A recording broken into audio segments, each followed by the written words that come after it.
Good afternoon. We'd like to welcome you to the National De-Escalation of Violence and Community Safety Training. This is a congressional staff briefing as well as a community briefing for the reintroduction of the legislation by Congresswoman Gwen of Wisconsin. Black Women for Positive Change is a co-host of this event, and we thank you for your participation. And we would like to let you know that unfortunately, last year some of you are returning participants, and our honorary co-chair for 2019, Michelle Bernard, who was to be our moderator for today, unfortunately is not well. So I'm trying to pitch hit for her today. She does such a wonderful job, and we certainly hope that she gets better. I'd also like to take this opportunity to express our not grief, but we made a little typographical error to our beloved Dr. Millicent Gorham by interchanging her name. So we just want to publicly say we do apologize because we love and appreciate her so much.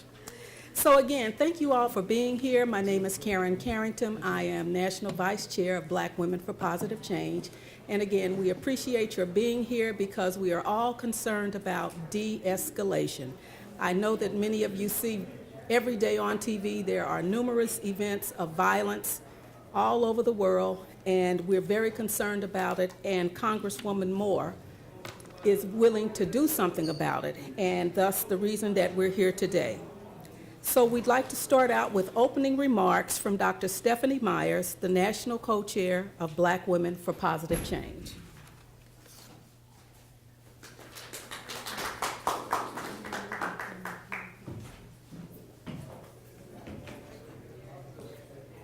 Okay, thank you. And thank you, everyone, for being here. This is the second congressional staff briefing, as Karen mentioned, that we've done here up on the Hill in collaboration with Congresswoman Gwen and her staff. We really wish that we didn't even have to meet like this to talk about such a difficult subject like violence. And having to look at the news and talk about how to prevent it, it's difficult and it's stressful, and we know that all of you, like all of us, are subjected to news feeds every day that you wish you didn't have to look at and read. So we really appreciate your being here, because we have got to develop a cadre of people who are dedicated to prevention. And believe it or not, a lot of people still don't even know what de-escalation and prevention really means. So that's what our goal is, and that's why we're here. Black Women for Positive Change is a national volunteer, multicultural, interfaith organization. I think, is this one of our speakers? Good, come on up. We're a network nationwide of women, good brothers, and millennials. We're multicultural, and even though we're called Black Women for Positive Change, we have proud members who are not African American, and we have men. Daun Hester, treasurer of Norfolk, Virginia, is our other national co-chair, and the two of us have been doing this now for, 8 years, 10 years? It goes on longer than we imagine. I'm often asked the question, why our organization deals with this subject of violence. Why are we dealing with such negativity? Isn't there something else we'd rather do? Go play tennis, hang out at a country club, party, Why are we insisting on bringing this issue up? Well, the answer is simple. We do it because we love our children. We love our men. We love our women of all races, creeds, nationalities, faiths, and we love our nation. And violence is a crisis in America that we're not facing as a disease, as an illness, and we have to look at it as something that has to be cured. Far too often, violence is coming to the households of hardworking, innocent people. And we put up here some articles that just kind of reflect what's gone on in the last 33 days. Nipsey Hussle was killed 33 days ago today. And we still don't know why. It's not clear. We think it was retribution, but for what? Then a young man from Australia travels to New Zealand to kill people at a mosque. Insane.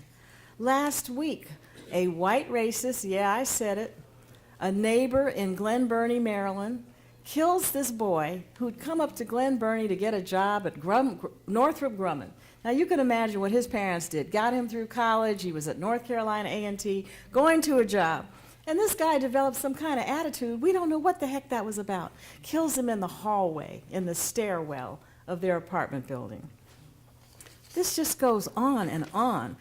San Diego, just a couple of days ago.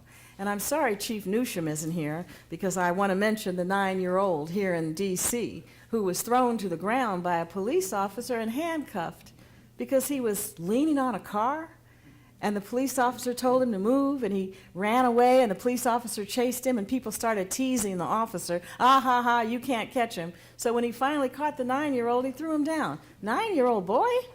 Come on.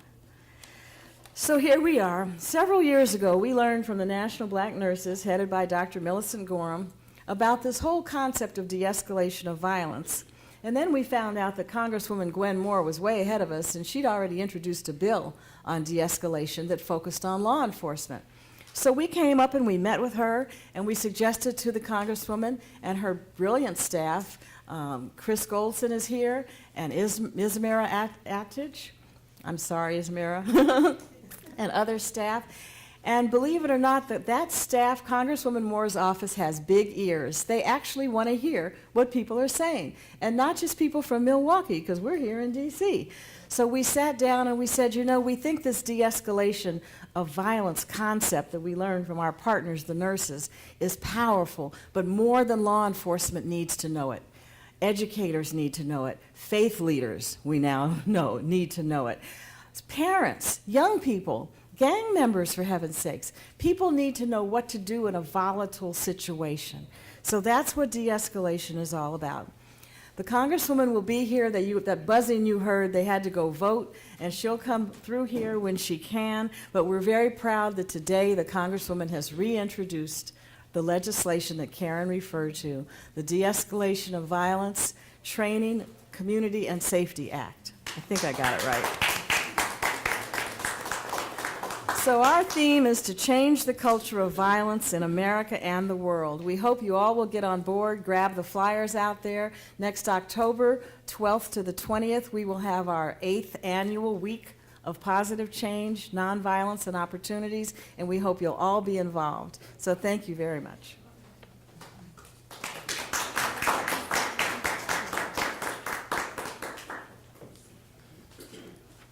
Thank you. Again, we would like to bring to the podium Dr. Millicent Gorham. She is the Executive Director of the National Black Nurses Association, and she's going to talk on her topic today, Don't Hit My Nurse, Stop the Violent Assaults. We really learned more about how violence is so prevalent in hospitals through Dr. Gorham, and we will allow her to give you her insight on the violence in hospitals. Thank you very much. Very grateful to be here another year. I decided to do this a little bit differently than I did the last time, so I like to write letters. So this is a letter to, not y'all, because we don't have this problem with y'all right here, but to my other fellow patients. Dear fellow patient, a Johns Hopkins study found that medical errors are the third leading cause of death in the United States after heart disease and cancer, and has led to at least 250,000 fatalities a year. Other studies have shown that staff fatigue leads to a higher number of medical errors. The nurses are tired. They work long hours, more often a 12-hour shift, and can't go home until they finish the paperwork or transition to the next shift nurse. They have too many patients. They are handling the patient's needs, their family members, talking to doctors and their nursing colleagues, documenting everything with no break, no lunch, no time for a bathroom break, and clearly no time to play cards. You have to have been on the internet to know about that of late. And here you come, with your selfishness, your biases, your discrimination, your hurtful, ignorant attitude towards the very person who is here to heal your hurts and even save your life. Nurses take your verbal and physical abuse and your sexual harassment. Why did you cuss at her? Why did you tell him not to touch you even with gloves on? Why did you hit your nurse? Why did you throw food at your nurse? Did you know that after they patched you up in the ER after the shootout, that one of your homies decided to pat up the nurse on the floor? That's sexual harassment. The reason that the nurse can't take care of me is because you have verbally abused him and physically assaulted her. They are tired, physically and emotionally. And you are angry and depressed because you are sick. So you take your anger out on the nurse. Really? Really? Listen. I don't want my nurse to die like the one in Baton Rouge. Say her name, Lynn Truzillo. Say her name, Lynn Truzillo. She was attacked by a mental health patient when the nurse tried to help another nurse who was attacked by the same patient. She was attacked on April the 4th, and she died on April 11th. The patient grabbed her by the neck and violently shoved her head down on the desk. She couldn't finish her shift. She developed blood clots that eventually killed her. I need my nurse to take care of me. I need to get out of this hospital. I need to get better. The violence against nurses is a major issue. The tentative agreement with the nurses in the 3 largest hospitals in New York City call for worker protections, including new guidelines to stop workplace violence. The nurses are trying to take care of me and you and making decisions about the patient who was involved in the car crash and a patient who had a stroke. And you are shouting, blaming, being disrespectful, using condescending language, pushing, kicking, hitting, slapping a nurse. You most often do this insulting and assaulting behavior in the emergency department, sometimes because of the long wait. Geriatric and psychiatric facilities, too, have a high rate of violent behavior, particularly when it is related to alcohol and drugs. I really don't care where it is. Could you just stop hurting my nurse? Hospitals are teaching nurses how to handle people like you by encouraging them to take courses, webinars, simulations, to stay calm, manage their responses, set limits, handle challenging questions, handle aggression, diffusing hostile situations, and prevent physical confrontations. Did you know that nurses have to certify that they have reviewed the hospital's policies on de-escalation? They have to certify every year that they have reviewed the hospital's policies. Sweetheart, policies that you, because of your actions, have created, they have to do that. CrisisPrevention.com suggests that the more a person loses control, the less they hear your words, and the more they react to your nonverbal communications. The nurses are learning how to be mindful of their facial expressions and body language. Really? They're learning that they need to give you more personal space, up to 3 feet. We in this room, boo, there ain't 3 feet left. What you gonna do? You need to chill. They want to understand your feelings. They didn't know that you absolutely hate needles, and that's why you reacted so badly. They're not going to be in a power struggle with you when you ask such belligerent questions. The nurses want to work with you to solve your problem. Now, if you are determined that you're going to continue to verbally and physically abuse your nurse, there are consequences, and they're learning how to let you know what those consequences are. So let's be real. Do you want to be restrained or isolated? I don't think so. I know that you are upset about something. Heck, I'm upset with myself because I could have taken better care of myself. But I'm in here now. And the person who is going to help me now, before I go home and when I go home, is my nurse. So please, stop hassling the nurses. They're humans who must work with a lot of people to get us well. They're humans who have family members and friends that they want to have loving and respectful relationships with. The stress, the physical and emotional duress means that I cannot get the 110% care that I know they can give. I want the best care. I know that you do too. Blessings, Millicent. My last point. On January 29, 2019, the Joint Commission issued new quick safety advisory on de-escalating aggression, agitation in healthcare settings. 25% of nurses have reported being assaulted by patients or patients' family members, according to a 3-year study published in the American Journal of Nursing. Statistically higher rates of healthcare violence are reported in emergency departments, geriatric, and psychiatric settings.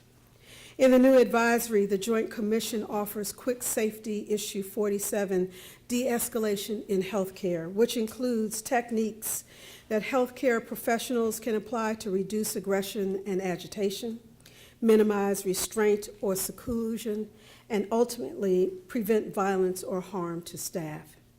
The guidance recommends safety actions for healthcare organizations, such as implementing workforce trainings on new techniques and interventions, and using audits to inform practice, like the use of patient-staff conflict checklists. Don't harm my nurse. I gotta get out of this hospital. Thank you.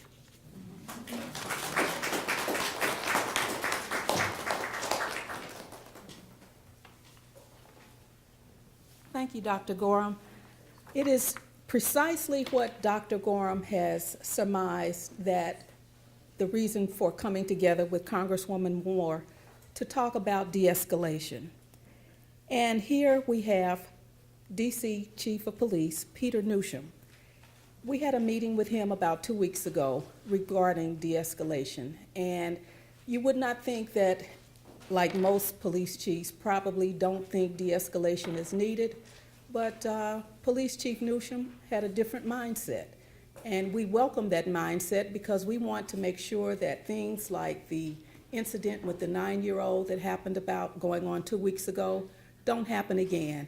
He's open-minded, he understands de-escalation and is working to put de-escalation into practice.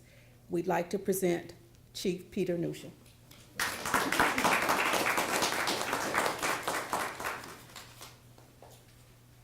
Well, good afternoon, everyone. Good afternoon. So, de-escalation of violence. Let's talk a little bit about violence in Washington, D.C. Over the last 10 years, we have seen dramatic decreases in reported violent crime in our city. But for those of you who know Washington, D.C., last year we had 160 homicides in our city. 80% of those homicides were committed with illegal firearms.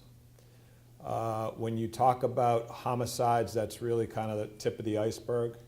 When you look at the number of assaults that we have in our city and the number of shootings that we have in our city for the past 3 years, we've had about 550 shootings in Washington, D.C. Washington, D.C. is 67 square miles, which is a very, very small geographic area. One of the things that I have seen throughout my career, I joined the police department in 1989. I was a police officer through the late 80s and the early 90s, the mid 90s in Washington, D.C., when we had as many as 500 homicides here in the District of Columbia. And the thing that I have seen is that when we had 400 or 500 homicides a year in our city, largely that violence was being fueled by crack cocaine and disputes over turf wars over the selling of that drug. I also personally believe that that drug was causing within human beings a level of violence that we've never seen before in our city and really across the country. In recent years, the motive that has increased the most with regards to our violence and our homicides is disputes amongst people who know each other, and that is very troubling.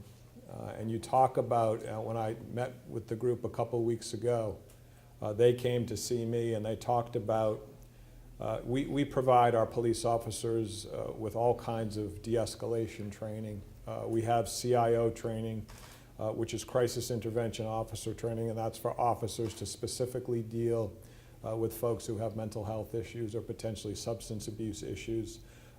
We teach them, we go through scenario-based training, not only in our academy, but once a year all of our police officers have to go back and we create scenarios where we create all kinds of different situations that a police officer might come across in the course of their daily duties, which would require them to take action and potentially have to put their hands on people. And we want to make sure that when they do that, they do it in a safe and a respectful way.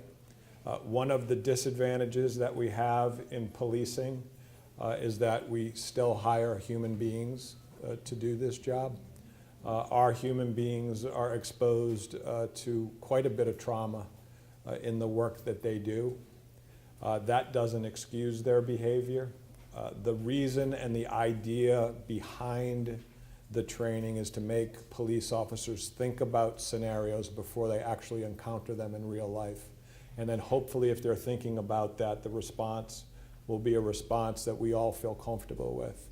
I think many of us saw the scene that happened up in Northwest DC just about a little over a week ago, where one of our police officers chased a little boy around the community and then ended up handcuffing a little boy. That response by that police officer under those circumstances was outside of our policy. It's outside of our training.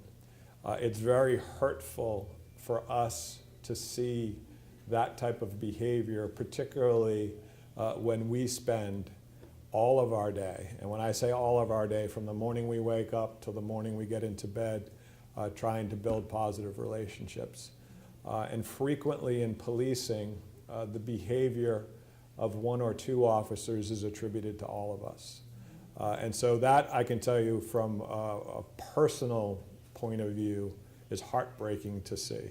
It's just as heartbreaking for me. I can't imagine how heartbreaking it was for others to see, but that doesn't represent what we are about in policing.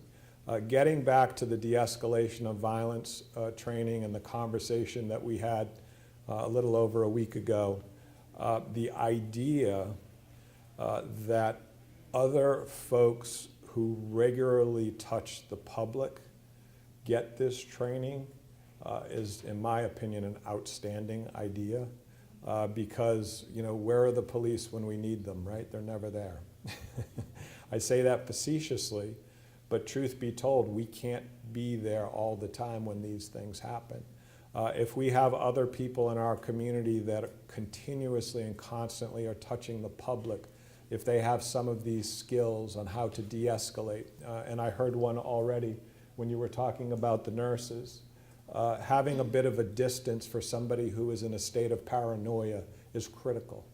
And that's what we train our police officers. The mere presence of a uniform or the presence of somebody trying to close them in when they're in a state of paranoia is going to act them and have them react in a way that they might not otherwise react. So I just wanted to come in here to say today that I think the idea behind this bill is absolutely a fantastic idea. I think that it would be extremely helpful to us in law enforcement to have other people within our communities and other professions to have these skills so we can de-escalate these situations before they rise into a situation where somebody gets hurt. I tell people all the time, when we have a violent offense or a homicide that occurs in our city, somebody shoots somebody or somebody stabs somebody, oftentimes in policing, we focus on the victim, but somebody else's life gets destroyed in those circumstances too, and it's the person who pulls the trigger. We have a pretty good record of getting to the bottom of these cases, and if it's done in a moment of passion that could have otherwise been prevented, in my opinion, that's just a disgrace for all of us. So I just wanted to come and urge my support for this idea, for this bill, and then I'll be happy to take any questions that you all might have for me. Thank you.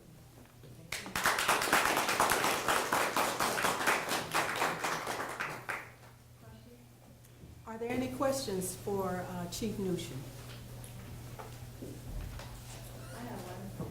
Do you think young people can be taught de-escalation? I think young people can be taught anything. I really do. And so I think that, when you work in policing as long as I've had, you see children that are in some very, very unfortunate and dire circumstances, where they're not being given opportunity that some other children have. I think that the children that are in those circumstances, the training would be much more difficult. Probably would have to be provided by people who really understand the juvenile mind, how that works. But I think that, if we're going to start anywhere with this, I do believe that we have to start with that. So I have two questions for you.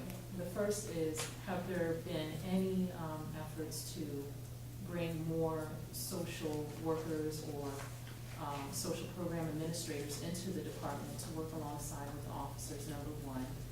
And then two, what is being done in terms of the health and wellness of officers to ensure that their mental health, when they're experiencing vicarious trauma and trauma on the workforce or pre-existing trauma coming into the workforce, how is that being addressed? So the social services question is a really good question, because a lot of times your police officers are asked to provide social services in our community, and they are ill-equipped to do that, frankly. But what we do in Washington, D.C., and the mayor is pretty stern about this, is we rely on the social services agencies that we do have. So if you have a circumstance where somebody is a chronic offender, a chronic nonviolent offender, and they're continuously being entered into the criminal justice system, we actually have a pilot program now where we hand them over to the Department of Health. So whatever issue is causing them to be a repeat nonviolent offender, that matter can potentially be treated, whether it's a mental health issue, a substance abuse issue, maybe it's a housing issue, maybe it's an employment issue. So we rely on the other city agencies to do that. I would say, my experience here in Washington, D.C., that handoff is actually very good. And the mayor is very, like I said, she's very direct with the other agencies, in that she believes that resolving crime in the District of Columbia is not going to be done by policing alone. She's a firm believer in that, and you have to get those social service agencies involved. With regards to the trauma that our officers are experiencing, we do have some programs. We have an employee assistance program for our officers when they're involved in critical incidents. We're really kind of just touching upon the idea of having regular therapeutic sessions for all of our police, because You know, I think, and this isn't specific to policing. There are people who work in DC Fire and EMS, people who work in nursing, people who work in emergency rooms who experience the same trauma. But I think that we need to take folks who are in that profession and have a more regular therapeutic experience for them so they can deal with the trauma that's being impacted. The last thing I will say on this trauma piece, I have seen officers that work in some of the areas of our city that are most plagued by violent crime. And frequently you will hear from the community when a police officer responds to a violent incident in that community that police officer doesn't care.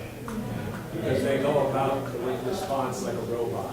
And I really truly believe that that's more of an element of the human condition than it is of a police officer that doesn't care. I think after a police officer has been exposed to that many traumatic incidents, it becomes more natural. Same thing with nursing. Same thing with these. Have you ever gone into the emergency room with a really injury that's really bloody, and the nurse comes up and they're like nothing ever happened? But that's the way policing is too. So I don't know if that helps you in here, but I do believe it's an area that we need to explore. It does. I worked in law enforcement for a total of 8 years as a civilian program administrator as well, so Excellent. your answers are spot on. Thank you, sir. Thank you. I live in DC in an area that is so-called gentrified. And so there's this dynamic of race that comes into where the police are expected to act as the agent for the so-called gentrified, which just creates even deeper resentment in this dynamic. So not only do you have this escalation, de-escalation, but you also have race and class playing on top of it. And so from that perspective, how has your department, or what are your department's thoughts? Because I can tell you, my experience is the resentment is extremely deep, particularly in that kind of situation. Yeah, you talk about being put in the middle of something. That's a perfect example. And so I think what we have to do with our police officers is philosophically have their role better defined. What I tell all my police officers when they graduate from our police academy, I tell them all that, first rule of policing is forget everything you've ever seen on TV or in movies about what the police are. Because in TV and movies, we see the police officer who disobeys all the rules, who beats up and shoots the bad guy, who blows up things. That's not what policing is. Policing is a service profession. And I think that the area of enforcement that you're talking about is the area of enforcement where you have folks in the community who have regularly been involved in a non-criminal behavior. You will have people who will move into the community and they say, we want the police to do something about it. And so we will go to those neighbors and we will say to them, they're not doing anything illegal. But I understand what you're saying. If the police are seen as being an arm of that, then there's going to be that resentment. So that's the balance that we're, in particularly in our neighborhoods that are gentrifying in Washington, D.C., that's the balance we're trying to strike. At the end of the day, I think it goes back to the philosophical approach of policing and getting that into all of our police officers' mind. Our role is to help people. If we do, of course, if somebody breaks the law, we do have to arrest them. But if we do that, we do it safely and we do it respectfully. Thank you. Could we hold all questions? We have Congresswoman Gwen Moore, who is the crafter and strategist of the de-escalation legislation, and we'd like to bring her to the podium so that she can talk to you about her vision and what she thinks will happen on the reintroduction of the legislation. I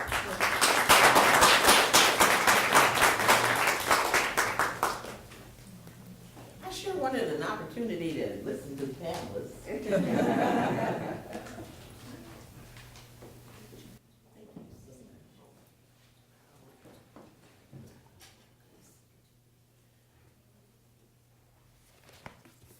this is really a great day. When I think about the stakeholders that are in the room here today, Dr. Myers and the Higher Heights organization, our distinguished panel, which of course, to talk about de-escalation and techniques to help make our communities safer. I often hear police officers say that they just want to go home safely. Well, members of the community want to go home safely as well. And I'm glad today to have a diverse panel, and I want to thank law enforcement for joining us, public health, nurses, and others. I especially want to lift up Reggie Moore, who is my brother from another mother, but he is the director of the Office of Violence Prevention for my own congressional district. You know, whenever you see people who can actually vote for you, there's only one other person in the room because you just kind of have to bow and scrape. You know, and so I just want to thank him for traveling out to do this. You know, it's really time to expand our toolbox and with communities. Instead of just having, the vigils and the T-shirts with yet another person who has died, the communities in agony over police officers who find that all they got to do is say, "I feared for my life," and to really sort of do something about it and be more proactive instead of reactive.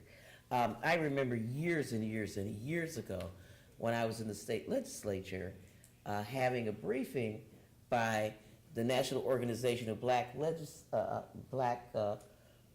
Police Officers, and they talked about how you catch suspected traffickers and drug dealers. And they said, and they talked about if people get off the airplane and go to the telephone booth, that made them suspicious. If they sort of looked strange, this is before the eras of cell phones, of course. And my favorite one is when they told me if a person goes directly to the bathroom after getting off the plane, I said, "Oh Lord, I am really suspicious because I'm heading straight to the toilet." And that's the problem. You know, people just sort of make up stuff instead of really having some. You know, is one of my favorite comments from a president, because first time I heard it was on one of my birthdays. He said, "We got to use some strategery here."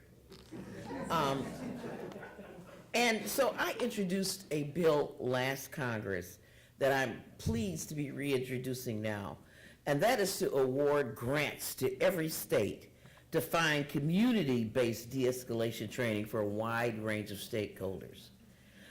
I still have my other legislation called Preventing Tragedies Between Police and Communities that would promote de-escalation training for police officers.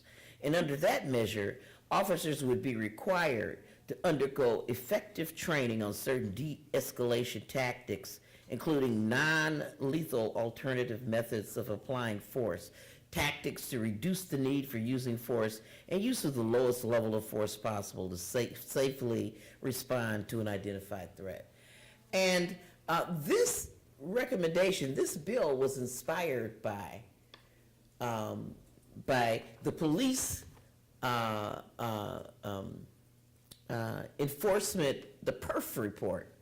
The police enforcement, it's a professional organization that took best practices because what they found was that police officers get a lot of training, defensive, tactical training, a lot of defensive training, but they have voluntary access to training for de-escalation. We found, for example, in Texas, in Dallas, Texas, that the police chief employed de-escalation training for his officers, and not only did it decrease crime, but it decreased these tragic, fatal encounters with police and citizens. The bill that I am introducing now is a de-escalation training for communities, for community members. And because often people don't know how to react. If a police officer stops you, we need to have the protocols in our head so that we can be safe. People might automatically start running when they see a police officer. And these are things that the community needs to know. And it's not just their encounters with police, but encounters with each other. My daughter taught me something the other day. She said the young people now have a tactic that when you're talking to each other, you just start slapping and clapping in the face. Well, I would find that very offensive. I'd be ready to sort of slap you. You do that to me. So maybe we just need to find more effective ways than getting up in people's faces and start clapping at them, and sharing, that nature. So yesterday, my legislation is really inspired by just being sick and tired of being sick and tired of these vigils, of standing in moments of silence, hopes and prayers that we're extending to family members, and putting some real serious skills into the hands of our police officers as well as our community. If we can provide these skills to people, it would help minimize this conflict. And it's just common sense to employ some safety training and intervention early and help calm down a situation. I mean, violence is preventable, and de-escalation is one of the prevention tools that can help. Reggie, I'm so glad that you're here. I want him to talk about our efforts because he has really been a leader in this before I even introduce this. And I am so pleased that the mayor of our city really found money in his budget to stand up this initiative. What either one of these bills would do would be to provide monies to law enforcement and to community stakeholders so that they can truly stand up these de-escalation training initiatives. I mean, this is not a cure-all, and it won't stop all violence. It may not work in every situation, but I know we need to do something pre-conflict. There are just too many people dying. I know that, to quote Milwaukee's blueprint, I'll end on this note, quote, violence, both interpersonal and structural, pose a serious threat to the health, safety, and well-being of Milwaukee residents. The injury, pain, and trauma that results from violence can severely impact the physical and mental well-being and sense of individuals and communities. And I think that's why this briefing is so important. I'm sorry to be late. I had to meet my responsibilities to vote, so I sat very anxiously trying to beg and pray that the speakers would stop talking so we could go. Thank you so very, very much. And thank you all for joining us. This is a packed room. Moms demand action. You guys are just awesome. You're everywhere.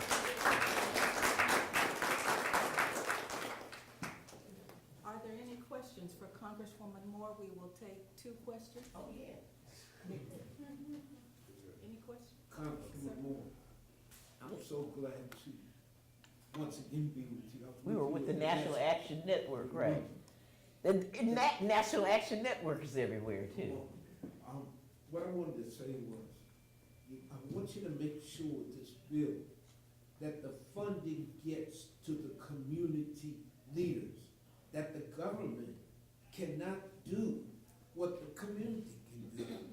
The government cannot turn on a dime, and I want to make sure in your bill, are there safeguards to make sure that that funding gets to the people who really have the pulse on the citizens?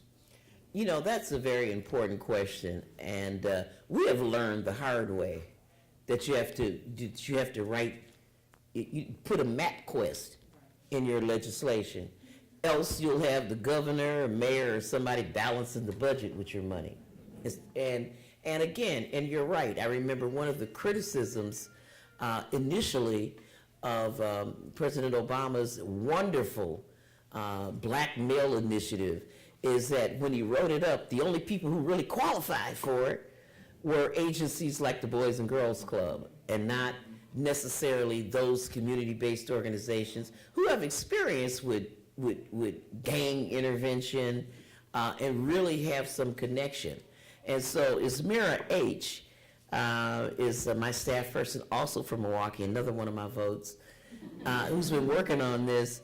And we're going to make sure that, you know, the introduction process or the amendment process, that we make sure that we stimulate. I know our priority is to make sure that there are collaborative efforts, because again, it does take a village, that there's collaboration. You know, you take somebody like Reggie Moore, he's from the city of Milwaukee, but he came to the city of Milwaukee from the streets, where he was already dealing with preventive drug and gang violence and really steering kids in another direction. He ran an organization called Running Rebels. Urban Underground. Well, we got another one. Urban Underground, Running Rebels, you get the drift. Somebody who already had that cachet. And so that is a very good point.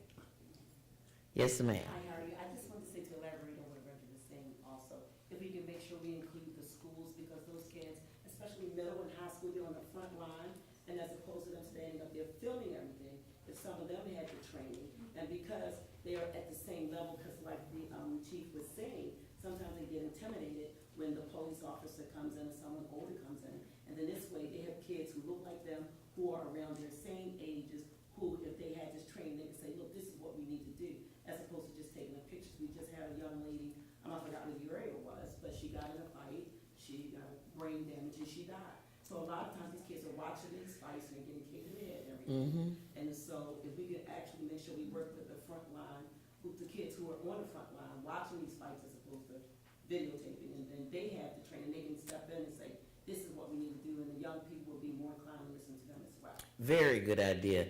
You know, it could be even given as credit in the school system. You know, half a credit. I had a lot of friends didn't graduate because they needed a half credit. You know, I mean, just to be able to, you know, I remember we had safety cadets, and it was a thing of honor. I worked hard to be a cadet. And to really feel like you're part of keeping the community safe and having that leadership skill. I can't believe that that won't look good on your application to college. Yes, ma'am. Yes, thank you so much for introducing this important legislation. Can you speak just a little bit about getting co-sponsors and getting legislation passed? Oh, absolutely. We absolutely want this to be a bipartisan initiative. Violence, unfortunately, is not a partisan issue. And we think in this environment we can absolutely do that. Again, it involves money, so we have to make sure we're going to do our markups in June, and we're going to make a really important thrust with our appropriators to make sure that we get this funded and stood up as something that people want to fund. Yes, about, oh, go ahead, I'm sorry. If you could hold your questions, we'll take additional questions, but we'd like to go to the next speaker, Yeah, please. yeah.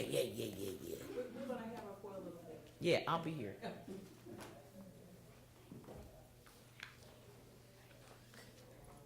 As Congresswoman Moore has stressed, de-escalation is key and interdependent upon our community, our police departments, our hospitals, our nurses, our attorney generals, our law enforcement. It's all connected. And with that in mind, we would like to encourage everyone that's here to please support H.R. 7142 by writing your congressperson or your senator and asking them to please support the de-escalation bill. It's very important that the powers that be know that this is something that needs to happen in the community. And when you write those letters and make those calls, things happen. So please contact your representatives and let them know that you support H.R. 7142. Our next speaker is representing our D.C. Attorney General, Carl Racine, who could not be here today. And joining us is Ms. Seema Gajwani, Special Counsel of the Juvenile Justice Reform, Section Chief, Restorative Justice and Victim Services Section. She is in the Office of the Attorney General of the D.C. District of Columbia, and her topic will be De-Escalation of Violence, a Prosecutor's Perspective.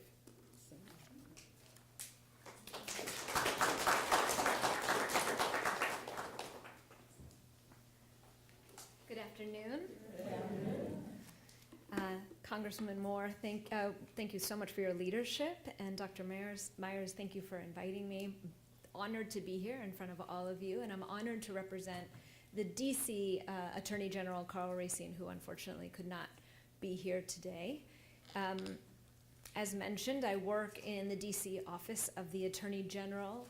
The office does many things, but one of the things that it does, and it houses in the District of Columbia, is the juvenile prosecutors. So in DC, unlike most places, the adult prosecutors, for the most part, are housed within the U.S. Attorney's Office, but DC's OAG houses all of the prosecutors of juveniles. And one of the things I do at the office is I run the Juvenile Justice, Restorative Justice program at the office. And I'd love to talk a little bit about that. We work alongside the juvenile prosecutors for the district. Restorative justice is a process by which you bring together people who are impacted by a crime. So from the perspective of a prosecutor, we work with the people who are victims of crime and their supporters and their family members, and we bring them together, if they're amenable, with the people who committed the crime against them and their supporters and their family members. And given our role as the juvenile prosecutors for the district, most of the people who have committed the crimes are juveniles themselves. And the process is one which is based on the model that communities, when they are brought together and they get to know each other, can solve many of the problems that they have themselves. And that our restorative justice facilitators are able to support them and facilitate a conversation that can bring resolution to a matter that resulted even in crime and oftentimes serious injury. So what we see from the restorative justice perspective around juvenile crime is incidents where de-escalation did not work, right?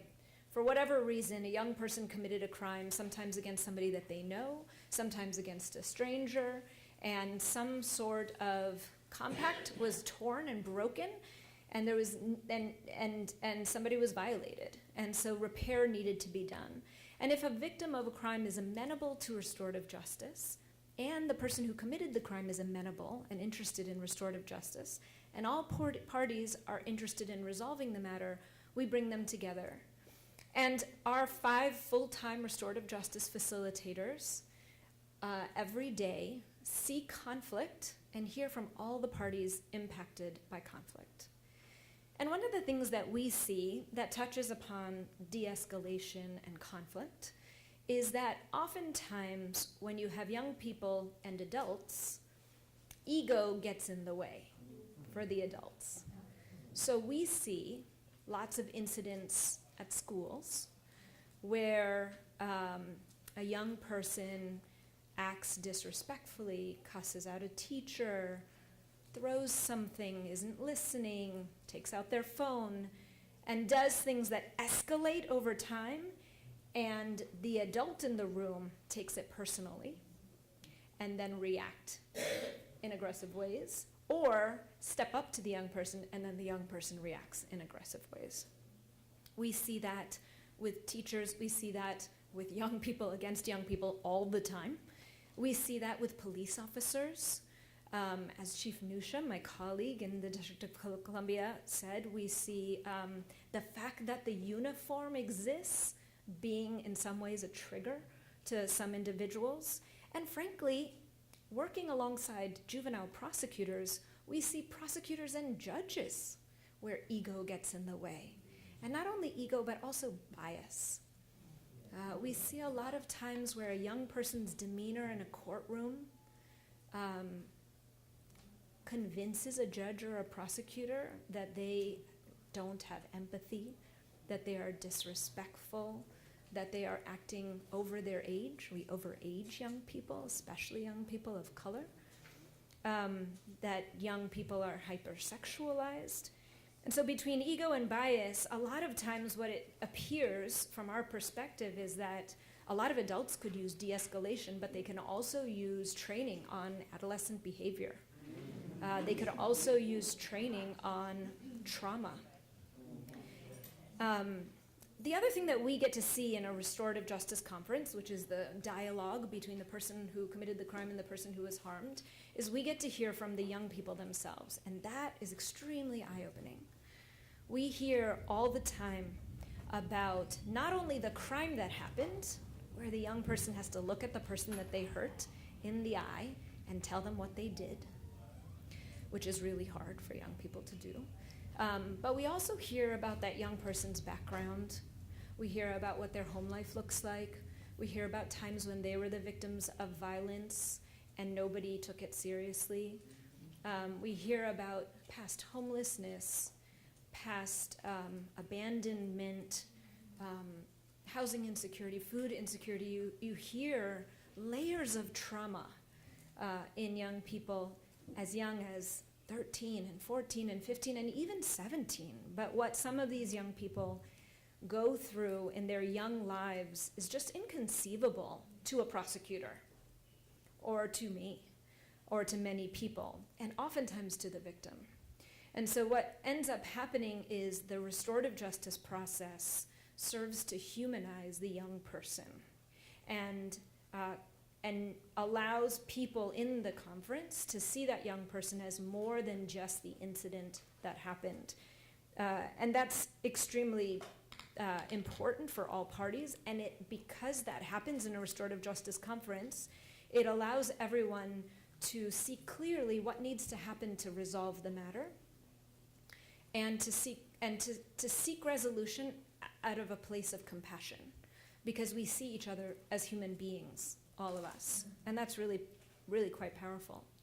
One of my extraordinary restorative justice facilitators is here today, Lashana Thompson-L. She's sitting in the back.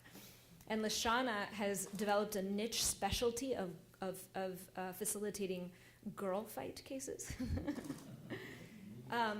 between young people, young ladies who get into conflict together. And it's wonderful to watch Lashana do her work in a restorative justice conference, because something that she often does in these cases, and our other facilitators now under her tutelage have started doing in their cases too, is she talks a lot to the young people in conflict about what it means to walk away from a threat, what it means to walk away from disrespect or from a trigger. She asks the young people, the girls in particular, on a scale of 1 through 5, how hard is it for you to walk away from a situation where you're angry and you feel like you're going to react violently? And it's amazing to see these young ladies respond, because they tell you, honestly, that it's really, really hard. It's really hard for them to walk away. And so Lashana has conversations with them about what are the triggers that change the way your body feels and make you not be able to think rationally like we're all thinking right now, but in the moment make you make bad decisions.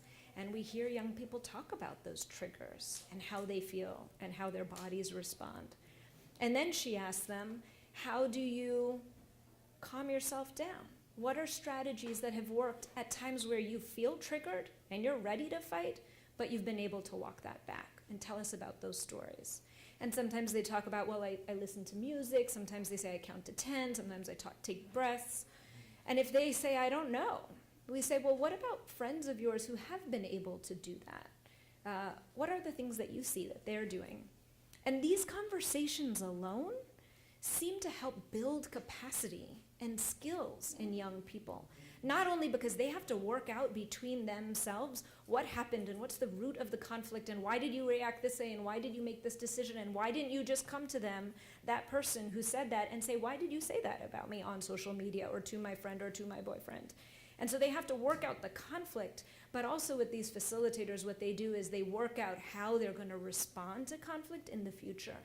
And what we learn from the brain scientists is that in adolescent brain development, every one of those experiences builds the maturity and the ability of a young person to learn to respond appropriately.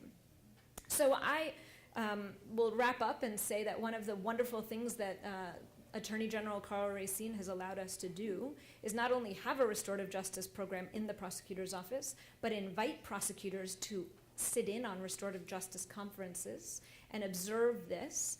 And I believe that what's happened as a result is prosecutors are able to humanize the young people who they prosecute and that they see in the justice system more than they were able to before as prosecutors.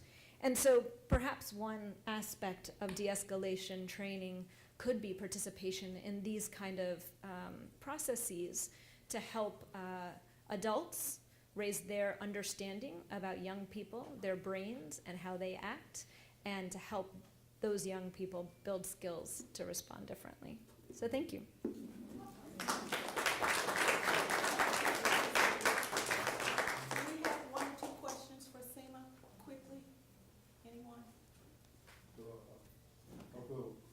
I want to applaud everybody for being up here. But at the same time, I want to know, when are we ever going to operate in truth? I mean, the truth is that Washington is an example of gentrification. It's an early example in the United States, that this is going to be copied across the country, and that the violence in our communities and et cetera, I mean, I understand the nurses, because I've been in a hospital, and I've seen the number of people that come in there because of their opioid addiction that cause a lot of chaos in the trauma rooms and et cetera. That do is how we take our police, and the developers and the politicians come in because they want to make the communities more beautiful, so they destabilize the community and then send in the police to try to cause some type of calm. And I'm not saying we're just going to resolve all this and it's going to change, but if we can only operate in this information age in greater truth, I'm asking, are we prepared to start revealing these steps in a very cautious way that we can build a unified plan, that we may bring hope to communities and save lives so that the police don't have to deal with all that they're dealing with, and so that the nurses and the educators can grow better too. That's a beautiful vision. Congresswoman I Moore. would love to respond to that, really. You know, you've made an extremely important point. And I'll tell you, I had lunch with members of the Congressional Black Caucus today. And in fact, one of my colleagues, Yvette Clark from Brooklyn, is sponsoring a Congressional Black Caucus town hall meeting on gentrification. I visited Barbara Lee in Oakland, California, and I was giving a fantastic speech on poverty and interventions. And then I mentioned that a lot of people in my community were unable to afford the median rent of $750 a month. They practically booed me out of the place. $750, where is this house?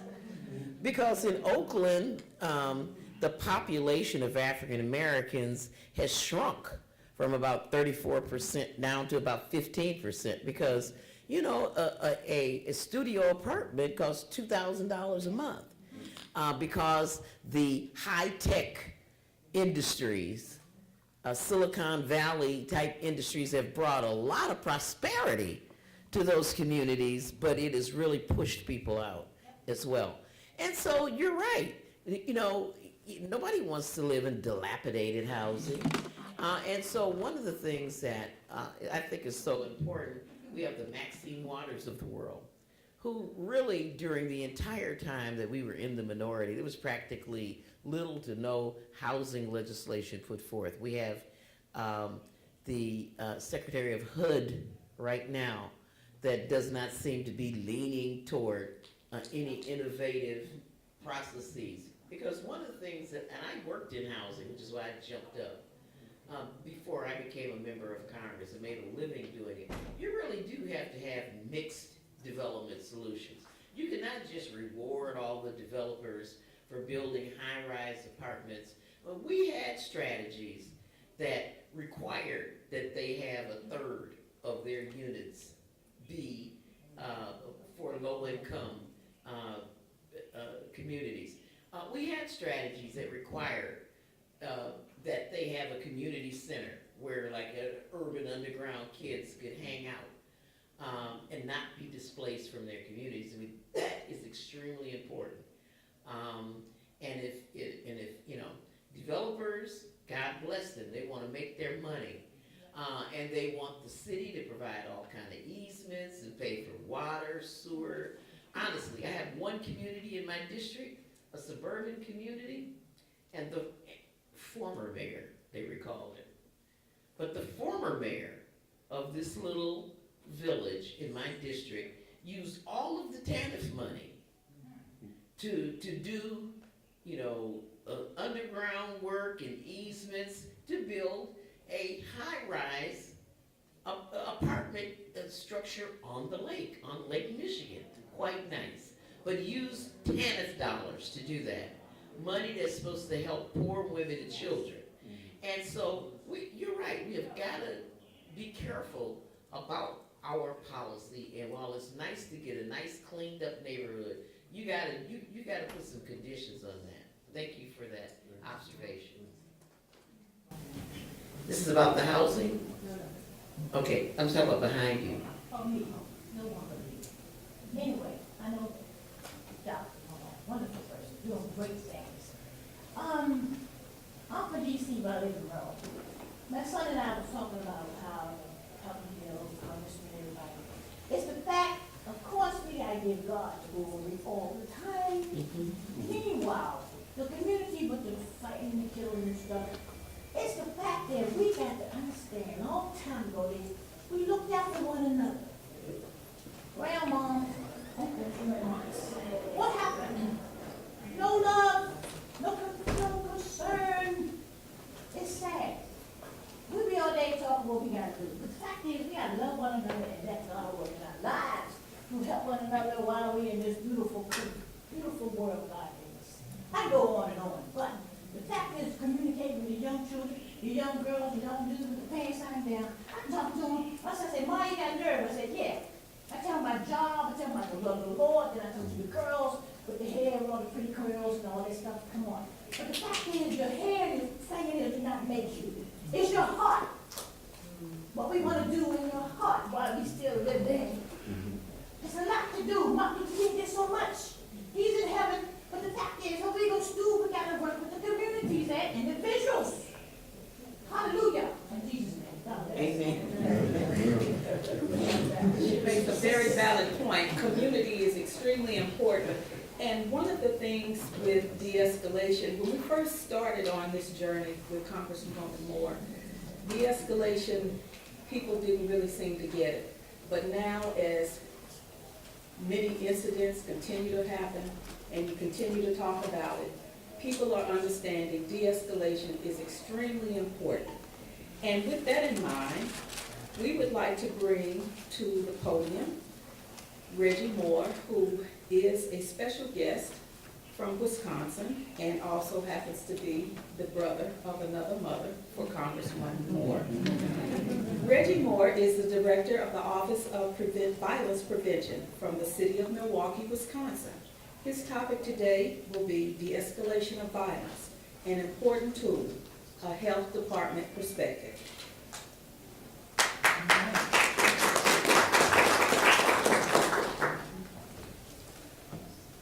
Good afternoon. Good afternoon. Thank you, Congresswoman Moore. Thank you, Dr. Myers, for inviting me to be here. Again, my name is Reggie Moore. I am the director of the City of Milwaukee Health Department Office of Violence Prevention. I'm going to try, we've been working miracles over here with the tech, so we'll see how it flows, but I'll kind of walk you through the work that we're doing in Milwaukee and how important and critical this bill will be to the work that we've been doing. So in terms of the Office of Violence Prevention, our mission is to prevent and reduce violence through partnerships that strengthen young people, families, and neighborhoods. The key word in that is partnerships. We don't do our work alone. All of our work is done in partnership with community grassroots organizations, as well as systems and institutions such as hospital systems, mental health services, agencies, schools, etc. And so those are some of the initiatives that we focus on. And so, one more? Yeah. And so our work sort of falls into three realms: youth, families, and community. So everything from trauma reduction, and I'll talk about one of our programs focused on making sure that young people who've been exposed to violence have access to counseling within 48 hours of that incident to try to break the cycle of violence in our community. Really focusing on youth development and engagement. Unfortunately, our young people should not only get attention when they're crying and dying, we have to invest and work on the front end. And in terms of after-school programs, youth employment, the work that many of you are doing and investing in and fighting for in your local communities is critical. And then also looking at community. And one of the programs I'll highlight is our violence interruption work that we recently launched in partnership with our Level 1 Trauma Center, called Freighter Hospital.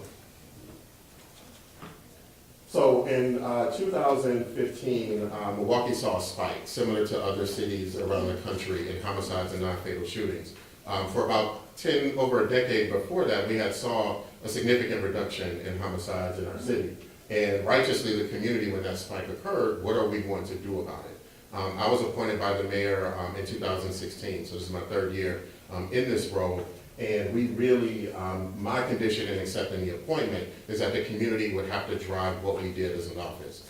And so our effort in doing that was engaging the community over a year in developing what some of you have copies of on your chair, called the Blueprint for Peace. And the blueprint really is the people's document. It's not the mayor's document, it's not my document, it's all of our document as a community. And more important, it represents the ideas, it represents the pain, and it represents the aspirations of our community. We have panels of parents who had lost children to gun violence. We have folks who had committed gun violence in their life. We have survivors of violence, all various forms of violence, whether we're talking sexual assault, domestic violence, gun violence, because a lot of these things are interconnected. In Wisconsin, 40% of our gun homicides last year were connected to domestic violence. So we can't talk about these issues in isolation. We can't talk about I'm glad in terms of when we talk about de-escalation, oftentimes with law enforcement, that we want to take a more comprehensive approach, because our entire community should be equipped with the skills to be able to de-escalate conflict. So the vision of the blueprint is Milwaukee is a safe and resilient city where the lives of all residents are valued, promoted, and protected. And every word in there is extremely intentional. And the blueprint also is unapologetic about calling out racism, segregation, structural, and systemic violence. Because we can't just talk about John not shooting or fighting Johnny without talking about the conditions that foster an environment where violence is a means of survival. Those are conditions that are created by policy. There's nothing more violent than policy. So I'm glad that this room is packed with people who represent elected officials or are elected officials themselves, because you have the power to drive investment and to drive policy to make our community safer. And I say this often, the absence of violence is a pretty low bar for a society. That's something that we have to get to. But in order to get there, we also have to have a vision for what does it mean to thrive. And young people say this all the time, like, I'm trying to get by, I'm trying to survive, I'm doing certain things to make it. But what does it mean to actually live in a world that has access to living wage jobs, that has investment in communities and investment in families so that they can take care of themselves and thrive? So these are the 6 goals of the blueprint. If you do not have a copy of it, you can check it out at 414life.com, so you can view it online. But basically, these are the 6 goals, and you can see in the middle the vision. Next. So we identified 10 priority neighborhoods that had the highest concentrations of assaults and non-fatal shootings and homicides in Milwaukee. As you can see, it's pretty dispersed throughout the city. And one of the things that we really stress is, although what I call these are blood measures, we also have been doing a lot of work to identify what's working in these areas. So we have had to work really hard to make sure that this data is not weaponized against the community, but to actually should be the data that drives where we build new housing, where we open up companies, where we invest in after-school programs, how do we build community leadership in these areas and support the work that's also happening. So I want to highlight, particularly in the blueprint in goal number 1, stop the shooting, stop the violence, I feel like the strategies, there are 4 strategies that directly support the legislation that's being proposed around conflict de-escalation. Number 2A talks about actually using evidence-based approaches to hire people from the community to intervene and interrupt the cycle of retaliatory violence. It talks about expanding implicit bias and aggression de-escalation training among law enforcement, security guards, and other folks that come in contact with the public on a regular basis.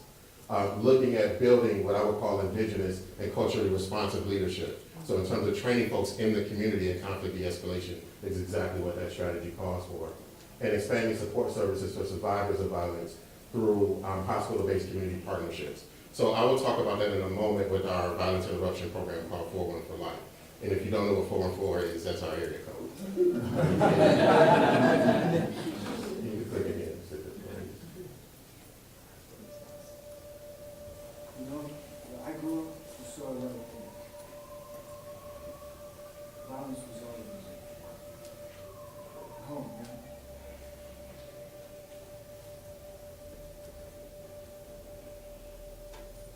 Went to school.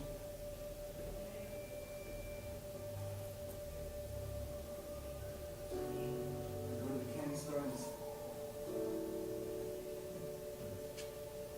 even the bus was not so right.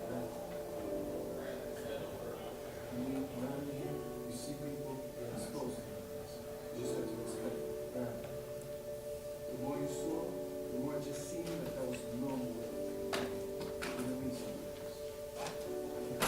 Before I knew it, I was touching every part of my life. Spreading it. And one night, I heard the counsel put in this. I knew what I was supposed to do. I stopped. He said it was mental health. He knew me from the neighborhood.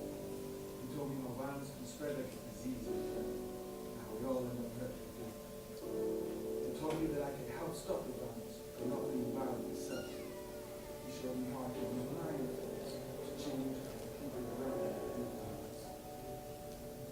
I slept still. It changed who I looked up to. Looked up to me. It's all about healing the damage from the violence I've seen. It's about changing my behavior. Now, instead of adding to that violence, you know, I was helping others to leave violence behind. Then, it changed people around me, across the city, across the country, across the whole world too. Because the truth is, violence is a disease. This is the cure. Let's make the cure contagious.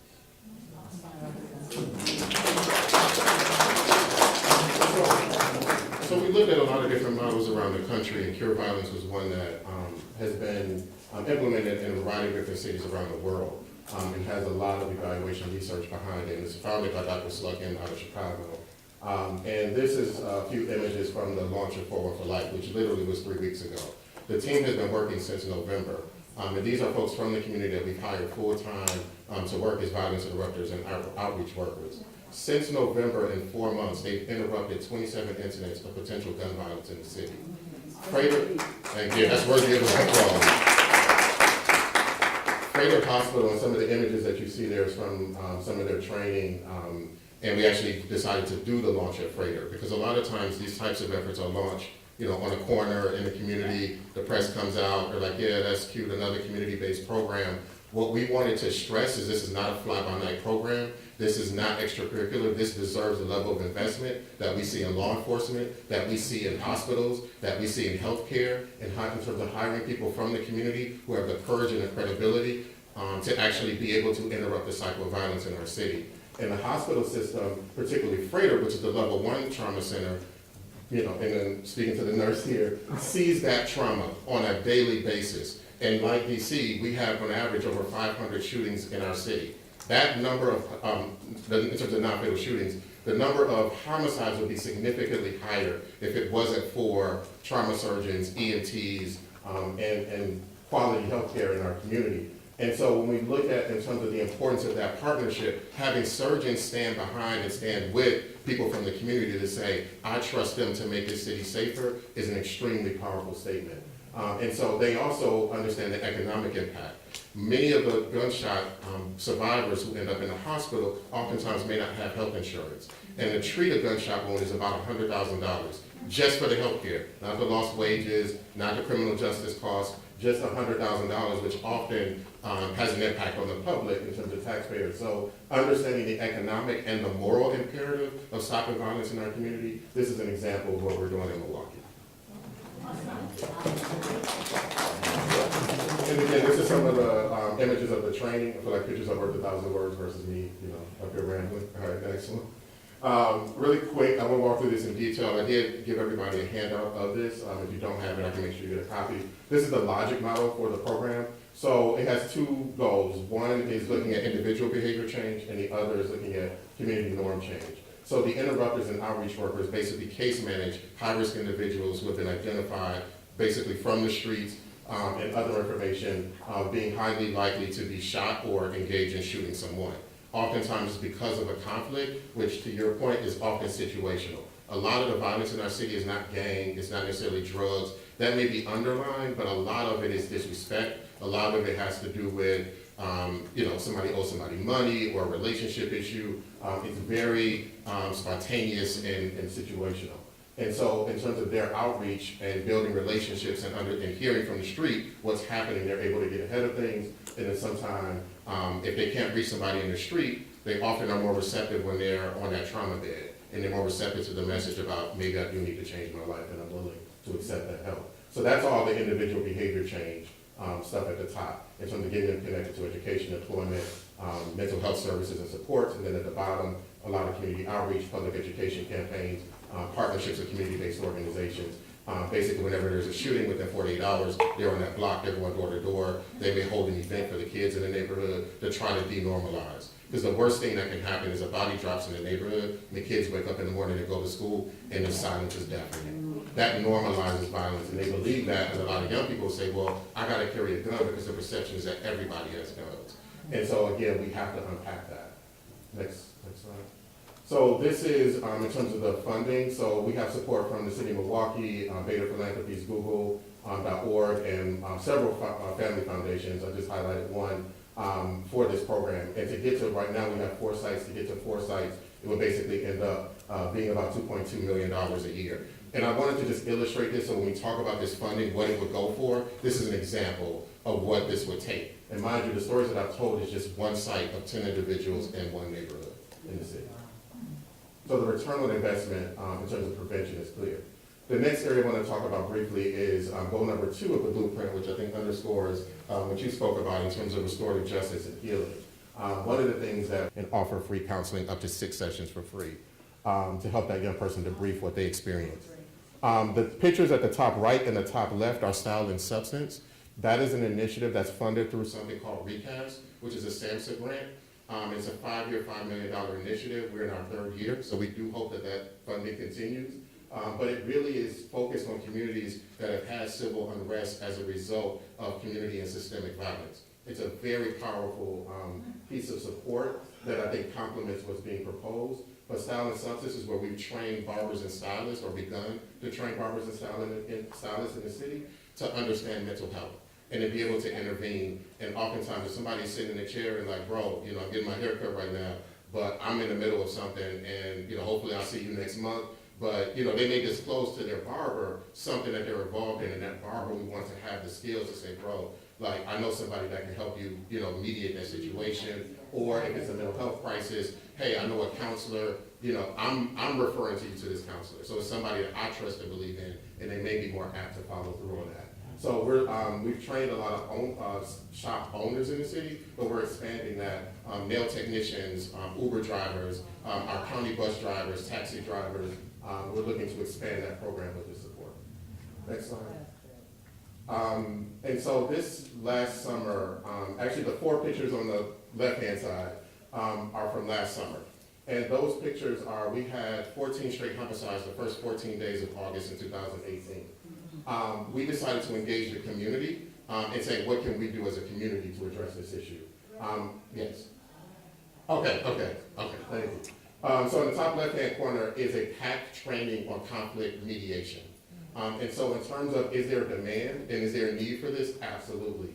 At the bottom left-hand is basically, how you protect yourself physically if you're de-escalating a conflict. And then on the far right-hand side, the 2 pictures top and bottom, is our Coaching Boys Commit initiative based off of the national curriculum, Futures Without Violence, that trains coaches in teaching young men and athletes around healthy masculinity, anti-sexual assault, domestic violence prevention. And so we've trained 25 coaches who've reached over 500 athletes in the city. So in terms of the bill calling for the training of coaches and mentors, I think is critically important. And then I'll try to at least cover one last thing. So actually, you can keep going. So these are slides from the actual training that we did for Style and Substance. And we hired 2 African-American clinicians or counselors who actually developed and led that training. So for the sake of time, I'll actually stop here in case there's 2 questions to take before we move on. But I at least wanted to highlight what this looks like in action and how critically important this is for all of our communities. And with additional support, this type of work can be expanded. So thank you. Thank you. In the interest of time, we'd like to hold all questions so that we can get to our next wonderful 2 speakers. We'd like to really thank Reggie. He has certainly laid out a wonderful blueprint, which certainly ties into the slogan for Black Women for Positive Change, which says, changing the culture of violence. Our next guest is Dr. Valda Crowder.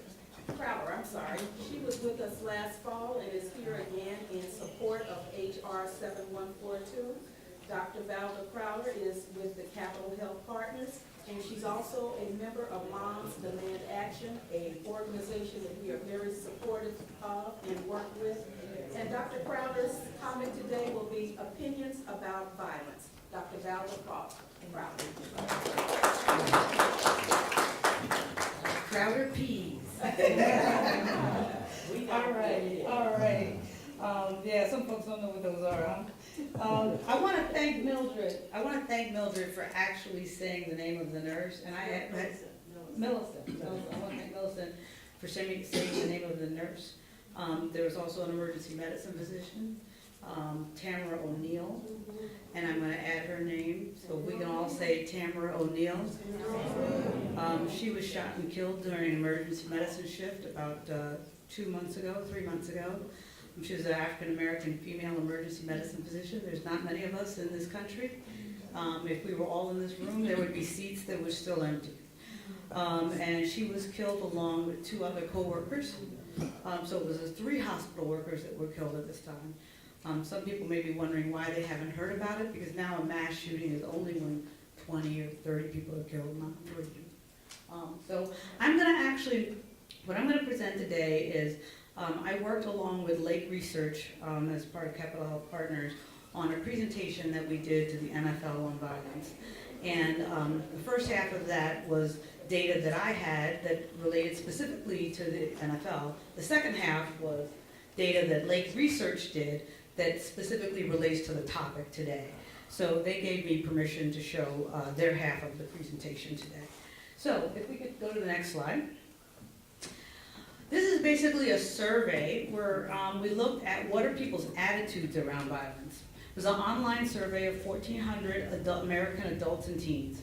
The survey included a diverse population that included African Americans, Caucasian Americans, Latino, Asian, Island Pacific, as well as Native American.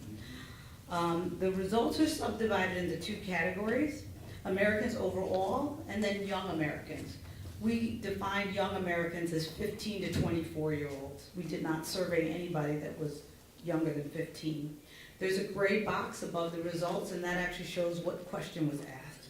So if we go to the first question, 1, is it acceptable to use physical force to get what you really want? The important thing is to get what you want. As you can see, 26%, that's 1 in 4 teenagers, said it is acceptable to use force. Adults, 12%. What are we doing? So you can only imagine if one of those teenagers ran into one of those adults, you have all the problems that they were just talking about right here, okay? All right. Now this was also very interesting. On the right-hand side, violence can sometimes be exciting. 20% of Americans overall said violence is exciting. Okay. 45% of teenagers said violence is exciting. I decided to present this because when I was thinking about what to do, some of these attitudes, and I think it's important that when you put money for de-escalation, you also have to put money for experimental protocols to look at how do we change these attitudes. Okay, let's go on to the next one. Violence is a part of life. It's no big deal. Now this gets a little bit to where the guy is saying I have violence all over the place. 13% of adults and Americans overall, 27%, almost a third of Americans say violence is no big deal. And as you think about how we deal with other things like addiction, if you think it's no big deal, you are not going to fix the problem, right? So I often say violence is a disease, but it's a cancer. It is a cancer because it eats away at everything. Okay, next slide. Then we looked at a gender gap. Violence is a part of life, no big deal. 27% of men said that, 13% of women. Violence can be exciting, 18% of men, 7% of women. Okay? So violence really has become normative in the American culture. And that is actually the scariest part of everything to me, right? And we have to actually make it no longer normative. People believe that they can use violence to get what they want. Those involved as bystanders are our first line of defense. Police and EMS are usually not there, right? De-escalation techniques are critically important because they can actually afford you the 2 or 3 minutes for someone to call 911, maybe for someone else to get there. So the de-escalation techniques are very, very important in that they buy you time. And then lastly, legislation really needs to include funding to actually change attitudes. We have to, at a root, fundamental level, change attitudes before we can actually make a significant impact on this. That's all I have for you. Thank you.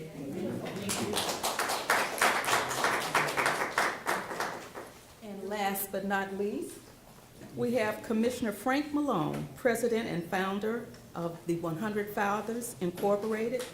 His topic is Reactionary Masculinity Syndrome, Violence De-Escalation Training for Urban Youth. Commissioner Malone is also what we call a good brother in our organization, Black Women for Positive Change. He's known as a good brother.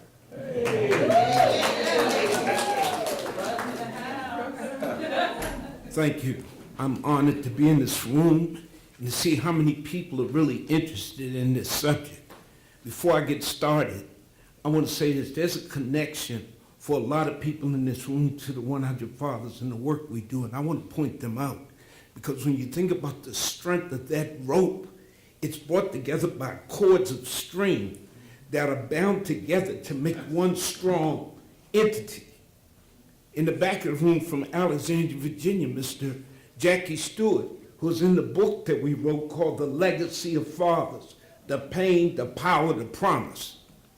In the front, I was just with these guys and the chief, Mr. Rosenwald, and the man himself, Mr. Tyrone Parker of the Alliance of Concerned Men, who just came out with a manual on conflict resolution. To his left is Miss Lynn Twyman, who is on my staff, a consultant and a domestic violence expert who's spoken to hundreds and thousands. To her left is the community liaison for Councilmember Trayon White. But what distinguishes this young man is that he is a certified master fatherhood trainer like myself. And we have certain skills that we're going to reveal to you that can change the paradigm. Behind him is Mr. Ken Phelan, who's one of our community leaders in Ward 8. And of course, Tyrone Parker is my brother from another mother. We're fighting this fight together. I was just at American University. I'm so proud of the work they're doing on this conflict resolution manual. Let me get to work. Let's get to work. Do what you so our challenge is to find a way to deliver techniques that can change the paradigm for our young people. We have discovered that. What we did was took our program called Reactionary Masculinity Syndrome. It's based in our program called Boyhood to Manhood, Rites of Passage. Let me give you some numbers. 80% of all young men that have ever been locked up never knew their father. 76% of the suicides that occur, the young men that are fathered, 69 of those that are incarcerated in youth never knew their father. So why are we not even talking about where fatherhood comes into this, into the victory that is sure to come when we understand the power? I'm sorry for not even mentioning you, Seema, but Seema was at our event that you did, the week of violence, the week of nonviolence. Yes. Seema represented Carl Racine. You know, Carl Racine is one of our folks that we work with, so I didn't want to, not because you came here and did that same thing. All right, here's the problem, folks. Father absence is the cause of poverty, early sexual activity, depression, drug and alcohol usage. I just go down the list, okay? Criminal behavior, sexual abuse. This is the result of years of absence of fathers. But let me tell you what's happened. Father absence has dissipated. The work that we've been doing for over 10 years has closed that gap. 2016, CDC, black fathers are the most respectable fathers in the world when compared to other men from other races. Look it up. Don't believe me. The ADA, same thing. Here's why. Because black fathers want to be in the lives of their children. Even though they may not be in the home, they are involved with their children and want to be. If they're properly trained, as Brother Tyrone Park and I know, they can be the asset that we've been missing that can change the paradigm of what's happening in our community. Next slide. What is reactionary masculinity syndrome? It's not something I made up, folks. Dr. Amos Wilson, one of the foremost black psychologists in the United States, wrote the book, Black on Black Crime. Why are people killing each other? Why do they go into the same community on top of each other, fight and kill, maim, and destroy? Here's why. First thing, go back. The first thing is when we go and teach a class, we've been at Woodson High School over in Ward 7. We've been at Phelps High School. We did 40 young men.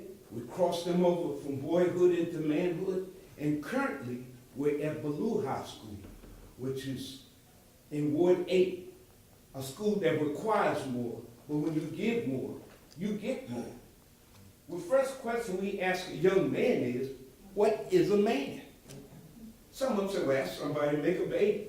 Oh, you're a man when you go out to the club, come back, get a job, give your mother some money, you know what I'm saying, pay for what you ate. We said, that is not what a man is. That is not who we're men of God.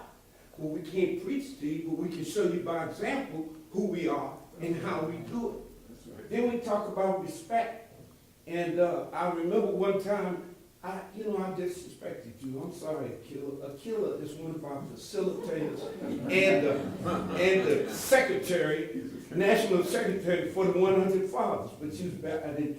But when she walked into the room with me in the class, we bring in the Council of Elders, we bring in the trained facilitators, and the strong mothers.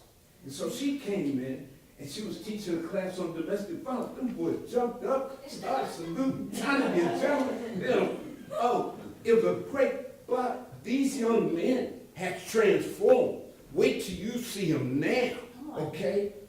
Then we talk about power. What is power? Is it the 22s you put on your car? Is it the gold you're trying to wear to try to impress somebody? Or is it the knowledge and the power from within that you can use to get you the way you're trying to go? Then we talk about fatherhood. And there's What is fatherhood? It's when a man is available, affirming, and authentic. Simply, plain, and simple. And then we talk about racial discrimination, intentional and unintentional. And I'm going to give you an example of that. Give me 5 people that are on TV right now that you look at that are black men and respectable, who are not comedians or newscasters that you would follow. Other than my fraternity brother Steve Harvey, I don't know that many. You know what I'm saying? But I'm telling you, that example is not out there. What are they looking at? The other day, let me tell you what happened. I take care of my dad. He's 94 years old, so I'm taking care of him. Then my stepdaughter got sick. So I had to take care of the bumpkins. One is 5 and one is 8. Teacher called my wife, talking about Junior was cussing. What? 5 years old. I had to have a talk with Junior. Junior, where you getting this from? Junior's sitting in the room with my 20-year-old son, who was adopted. I adopted 2 twins. They twins, trying to get them out y'all if they stay, you know. So Junior's listening to this music that is defaming us. That is ridiculous. He also told me there were some arguments going on in the house that I got to get on top of. But mostly that music, that media is destroying our young people. Garbage in, garbage out. Okay? We got to get on top of that. So, but racial discrimination, intentional and unintentional, is where they end up either in jail, dead, or in some injured in some way that they can never be who they need to be next. So what is reactionary masculinity syndrome? It is a young man's futile attempt to assert himself in a negative way that feeds directly into the pipeline to prison through racial oppression, discrimination, and resulting in incarceration, death, and destruction. And you're talking about lack of jobs, lack of education, things that we have to go back and correct. But there is hope. There is hope. Move to the next one. Next one. So, here's what we use. And here's what works. And I heard the brother talking from Milwaukee. I want you to know, Washington Post 2015 front page. There's a picture of a guy from Milwaukee, Wisconsin, who was on our front page that had studied our curriculum, the fatherhood development curriculum. It's based in evidence-based, and it works. Some things don't change. But that brother was from Milwaukee City, stopped drugs, was doing what he needed to do, and wanted to be the lives of his children. But you need a trained fatherhood facilitator to facilitate that. Everybody can't do this work. You can mentor for a little while. But if you don't go deep, you can't take them out there, okay? Sometimes we take the young men, we blindfold them, walk around the room, yell at them, walk around the room, lead them, walk around the room, talk nice to them. Well, how'd you feel? Well, I didn't like it when you was yelling at me. Well, that's how your parents feel sometimes. That's how you feel with a family. Maybe it's nice when somebody's leading you around, but it's better when they're talking nice to you and take you the way you need to go. You need to be a better person. And then we have the elders in there. If they're having a problem, say, son, come here. You having a problem? What's wrong? They ain't got no food in the house. They don't have nobody nowhere to go. We deal with that on the side to keep the group moving. So we use love, connection, engagement. Yeah, I got it from you. Love, connection, engagement, enlightenment brings empowerment. But if you don't love them, don't mess with them. Because they know a faith. You can't walk up in their faith. Now, I heard some the other day, and I was at a presentation. God said, well, they said they don't like the OGs. That's not true. Don't put that out there. Don't put that out there. Because they like anybody that's going to love them, help them out of that situation, and has the skills to take them where they need to go. Next one, please. That's not how. I'm going to go the other way. Isn't there another one on there? It's got to be. That's it? Okay, well, hold it. That can't be it. I added, I'm, just let me give you this. There's one thing y'all gotta get before I leave. I know we run out of time. This way, when you wouldn't be over time. Well, you know what? Let me say this. I got the sigmas, the alphas, the kappas, and the qs all working together because they were one enemy, and it's not us. Now let me give y'all these. There's 8 things that we gotta know to be able to get this work done. They gotta have support, empowerment, boundaries and expectations, constructive use of time, a commitment to learning, positive values, social competency, and positive identity. If we can teach that to our children, we can change the paradigm, stop the violence, and bring them into the midst of success that surely they want. These kids are hungry to be led by example, and I'm glad to have this opportunity to be with you today. I just want to leave you with what Calvin Rollard said. Nobody is going to save us, from us, for us, but us. My name is Frank Malone. My time is up.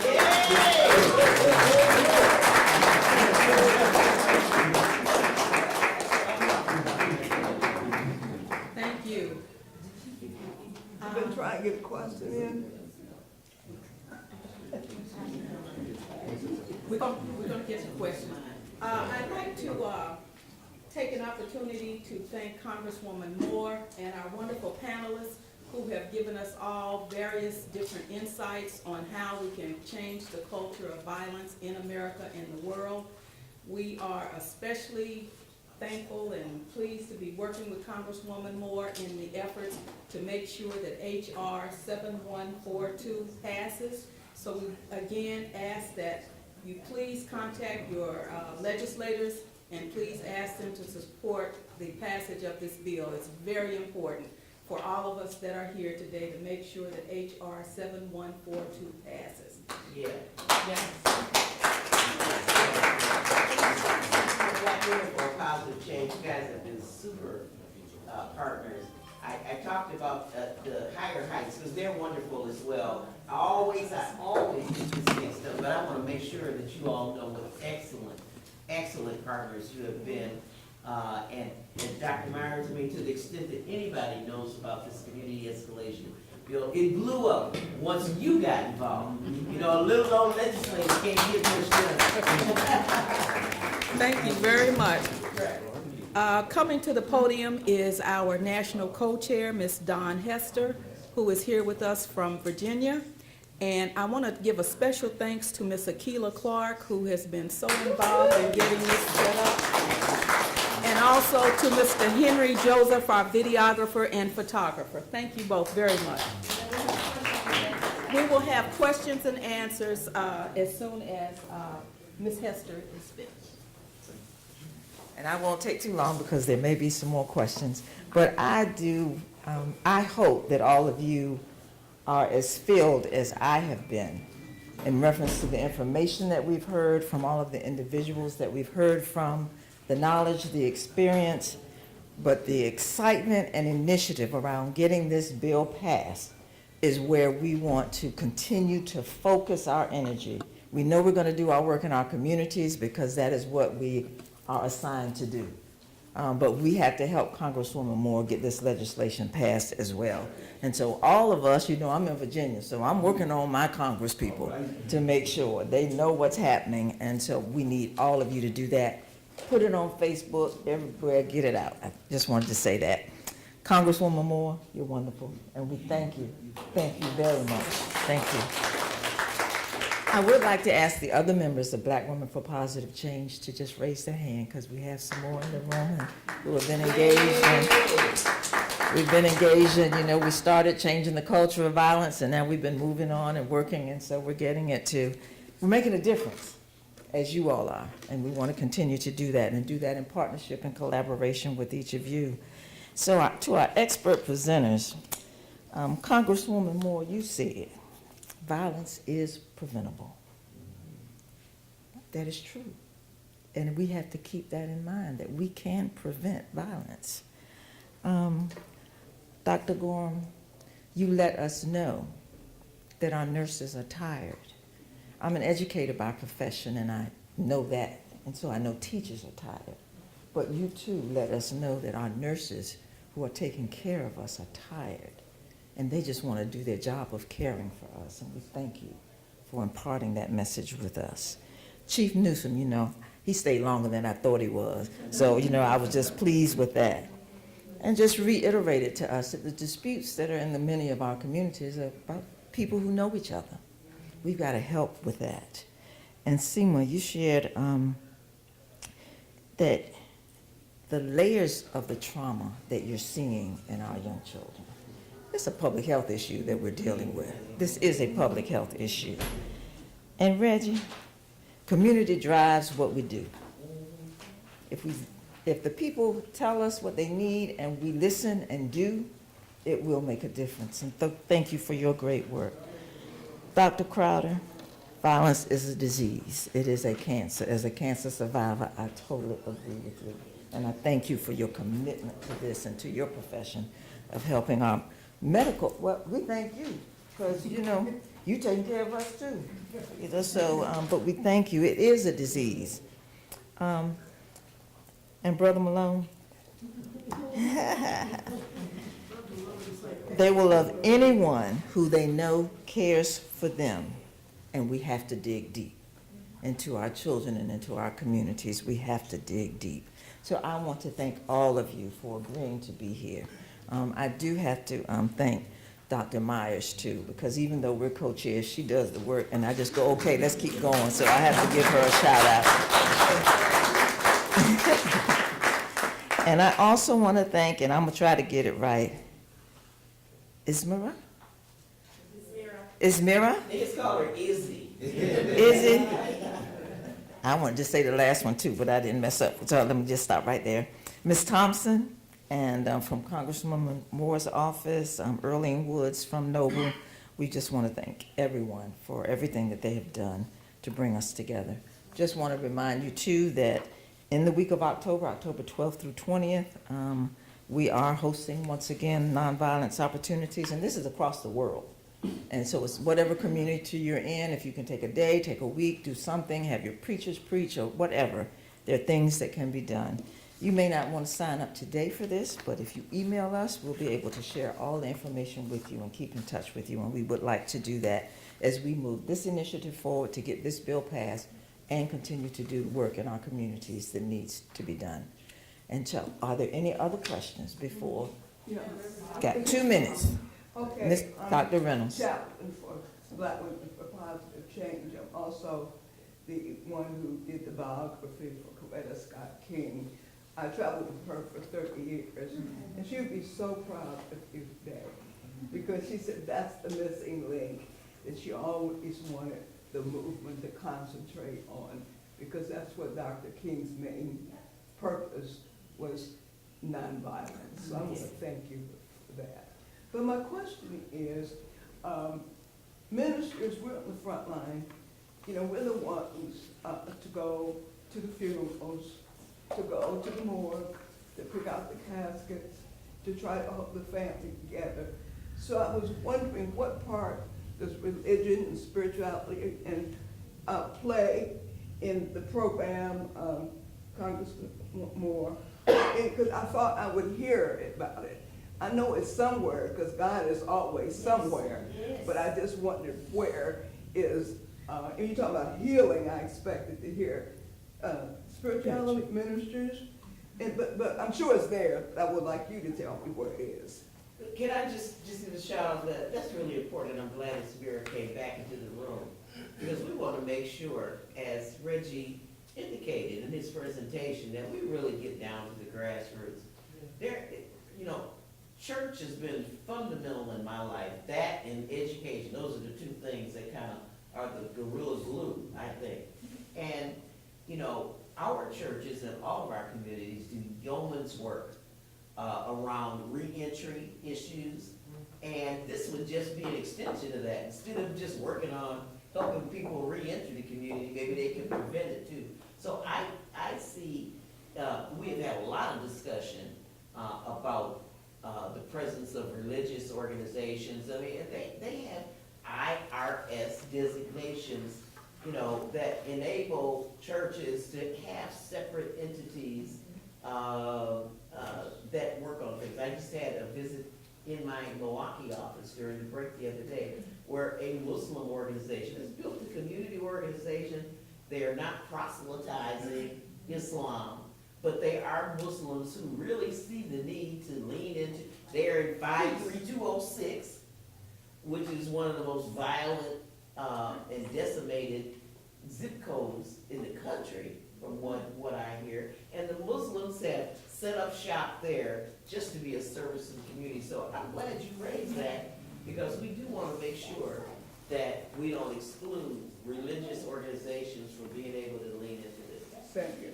Thank you very much. And the last question. Hi, so my name is Danielle Smith. I'm the co-chair for Black Women for Positive Change in Baltimore. I just want to let you guys know that Baltimore is in the house, and I would like to have our Colonel Jones and Stan, please, and Captain Orlando Lilly from Baltimore. Thank you, and you do a great job, and we appreciate it. And once again, from Black Women for Positive Change, Congresswoman Moore, her staff and team, we thank you all for the time that you have given today to help us with this movement and help us make a difference. Have a great evening and safe travels.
I get God to go over me all the time.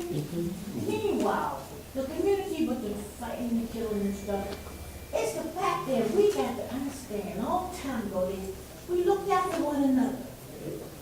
Grandma, uncles, and aunts. What happened? No love, no concern. It's sad. We be all day talking what we gotta do. But the fact is, we gotta love one another, and that's our work in our lives. To help one another while we in this beautiful world God gave us.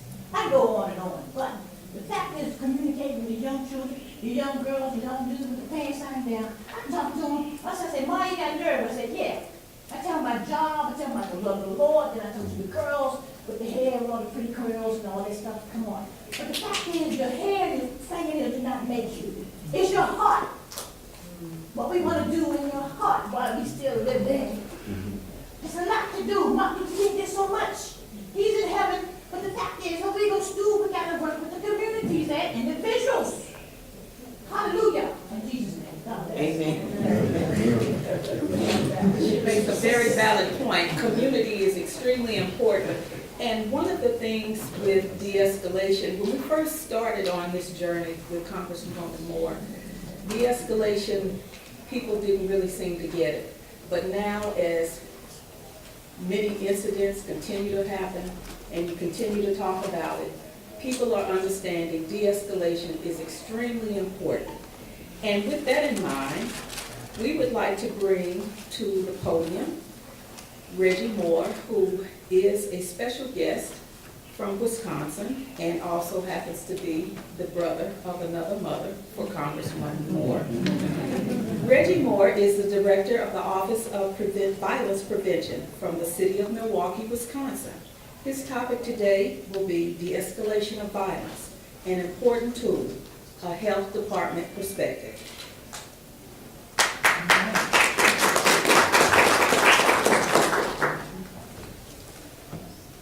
Good afternoon. Good afternoon. Thank you, Congresswoman Moore. Thank you, Dr. Myers, for inviting me to be here. Again, my name is Reggie Moore. I am the director of the City of Milwaukee Health Department Office of Violence Prevention. I'm going to try, we've been working miracles over here with the tech, so we'll see how it flows, but I'll kind of walk you through the work that we're doing in Milwaukee and how important and critical this bill will be to the work that we've been doing. So in terms of the Office of Violence Prevention, our mission is to prevent and reduce violence through partnerships that strengthen young people, families, and neighborhoods. The key word in that is partnerships. We don't do our work alone. All of our work is done in partnership with community grassroots organizations, as well as systems and institutions such as hospital systems, mental health services, agencies, schools, etc. And so those are some of the initiatives that we focus on. And so, one more? Yeah. And so our work sort of falls into three realms: youth, families, and community. So everything from trauma reduction, and I'll talk about one of our programs focused on making sure that young people who've been exposed to violence have access to counseling within 48 hours of that incident to try to break the cycle of violence in our community. Really focusing on youth development and engagement. Unfortunately, our young people should not only get attention when they're crying and dying. We have to invest and work on the front end. And in terms of after-school programs, youth employment, the work that many of you are doing and investing in and fighting for in your local communities is critical. And then also looking at community. And one of the programs I'll highlight is our violence interruption work that we've recently launched in partnership with our Level 1 Trauma Center, called Freighter Hospital. So in 2015, Milwaukee saw a spike, similar to other cities around the country, in homicides and non-fatal shootings. For about over a decade before that, we had saw a significant reduction in homicides in our city. And righteously, the community, when that spike occurred, what are we going to do about it? I was appointed by the mayor in 2016, so this is my third year in this role. And we really, my condition in accepting the appointment is that the community would have to drive what we did as an office. And so our effort in doing that was engaging the community over a year in developing what some of you have copies of on your chair, called the Blueprint for Peace. And the blueprint really is the people's document. It's not the mayor's document, it's not my document, it's all of our document as a community. And more important, it represents the ideas, it represents the pain, and it represents the aspirations of our community. We have panels of parents who had lost children to gun violence. We have folks who had committed gun violence in their life. We have survivors of violence, all various forms of violence, whether we're talking sexual assault, domestic violence, gun violence, because a lot of these things are interconnected. In Wisconsin, 40% of our gun homicides last year were connected to domestic violence. So we can't talk about these issues in isolation. We can't talk about I'm glad in terms of when we talk about de-escalation oftentimes with law enforcement that we want to take a more comprehensive approach because our entire community should be equipped with the skills to be able to de-escalate conflict. So the vision of the blueprint is Milwaukee is a safe and resilient city where the lives of all residents are valued, promoted, and protected. And every word in there is extremely intentional. And the blueprint also is unapologetic about calling out racism, segregation, structural, and systemic violence. Because we can't just talk about John not shooting or fighting Johnny without talking about the conditions that foster an environment where violence is a means of survival. Those are conditions that are created by policy. There's nothing more violent than policy. So I'm glad that this room is packed with people who represent elected officials or are elected officials yourselves, because you have the power to drive investment and to drive policy to make our community safer. And I say this often, the absence of violence is a pretty low bar for a society. That's something that we have to get to. But in order to get there, we also have to have a vision for what does it mean to thrive. And young people say this all the time, like I'm trying to get by, I'm trying to survive, I'm doing certain things to make it. But what does it mean to actually live in a world that has access to living wage jobs, that has investment in communities and investment in families so that they can take care of themselves and thrive? So these are the 6 goals of the blueprint. If you do not have a copy of it, you can check it out at 414life.com so you can view it online. But basically these are the 6 goals and you can see in the middle of the vision. Next. So we identified 10 priority neighborhoods that have the highest concentrations of assaults and fatal shootings and homicides. In Milwaukee, as you can see, it's pretty dispersed throughout the city. And one of the things that we really stress is, although what I call these are blood measures, we also have been doing a lot of work to identify what's working in these areas. So we have had to work really hard to make sure that this data is not weaponized against the community, but to actually should be the data that drives where we build new housing, where we open up companies, where we invest in after-school programs, how do we build community leadership in these areas and support the work that's also happening. So I want to highlight, particularly in the blueprint in goal number 1, stop the shooting, stop the violence, I feel like the strategies, there are 4 strategies that directly support the legislation that's being proposed around conflict de-escalation. Number 2A talks about actually using evidence-based approaches to hire people from the community to intervene and interrupt the cycle of retaliatory violence. It talks about expanding implicit bias and aggression de-escalation training among law enforcement, security guards, and other folks that come in contact with the public on a regular basis. Looking at building what I would call indigenous and culturally responsive leadership. So in terms of training folks in the community in conflict de-escalation is exactly what that strategy calls for. And expanding support services for survivors of violence through hospital-based community partnerships. So I will talk about that in a moment with our violence interruption program called 4-1 for Life. And if you don't know what 414 is, that's our area code. You can click again. You know, where I grew up, we saw a lot of things. Violence was always home, you know?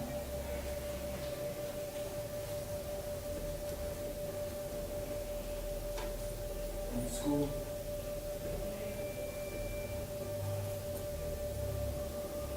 Go to the candy store and just even the bus was not food after that.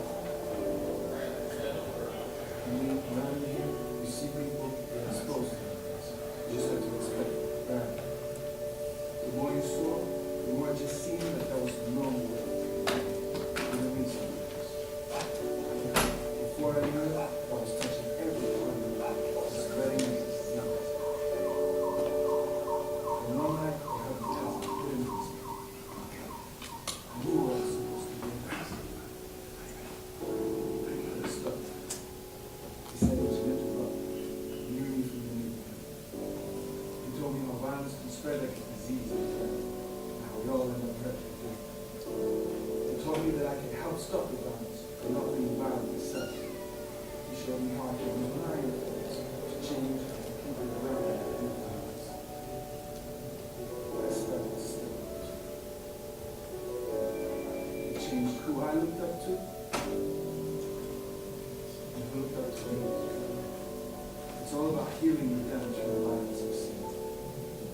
It's about changing my behavior. Now, instead of adding to that violence, I was helping others to leave violence behind.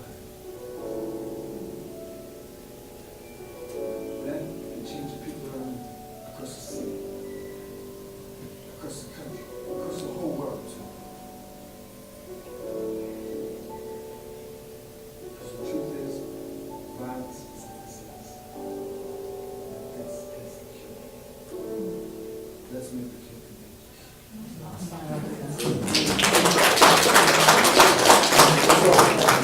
So we looked at a lot of different models around the country, and Cure Violence was one that has been implemented in a variety of different cities around the world. It has a lot of evaluation research behind it. It's founded by Dr. Sluckin out of Chicago. And this is a few images from the launch of Forward for Life, which literally was 3 weeks ago. The team has been working since November. And these are folks from the community that we've hired full-time to work as violence interrupters and outreach workers. Since November, in 4 months, they've interrupted 27 incidents of potential gun violence in the city. Freighter, thank you, that's worthy of an applause.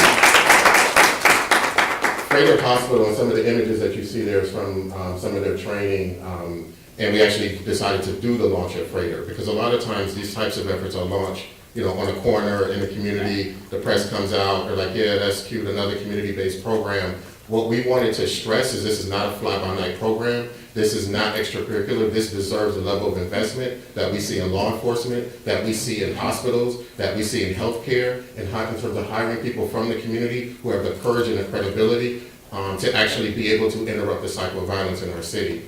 In the hospital system, particularly Freighter, which is the level 1 trauma center, you know, and then speaking to the nurse here, sees that trauma on a daily basis. And like DC, we have on average over 500 shootings in our city. That number of, in terms of non-fatal shootings, the number of homicides would be significantly higher if it wasn't for trauma surgeons, EMTs, and quality healthcare in our community. And so when we look at, in terms of the importance of that partnership, having surgeons stand behind and stand with people from the community to say, I trust them to make this city safer, is an extremely powerful statement. And so they also understand the economic impact. Many of the gunshot survivors who end up in the hospital oftentimes may not have health insurance. And to treat a gunshot wound is about $100,000 just for the health care, not the lost wages, not the criminal justice costs, just $100,000, which often has an impact on the public in terms of taxpayers. So understanding the economic and the moral imperative of stopping violence in our community, this is an example of what we're doing in Milwaukee. And again, this is some of the images of the training. I feel like pictures are worth 1,000 words versus me, you know, up here rambling. All right, excellent. Really quick, I won't walk through this in detail. I did give everybody a handout of this. If you don't have it, I can make sure you get a copy. This is the logic model for the program. So it has 2 goals. One is looking at individual behavior change, and the other is looking at community norm change. So the interrupters and outreach workers basically case manage high-risk individuals who have been identified basically from the streets and other information being highly likely to be shot or engage in shooting someone.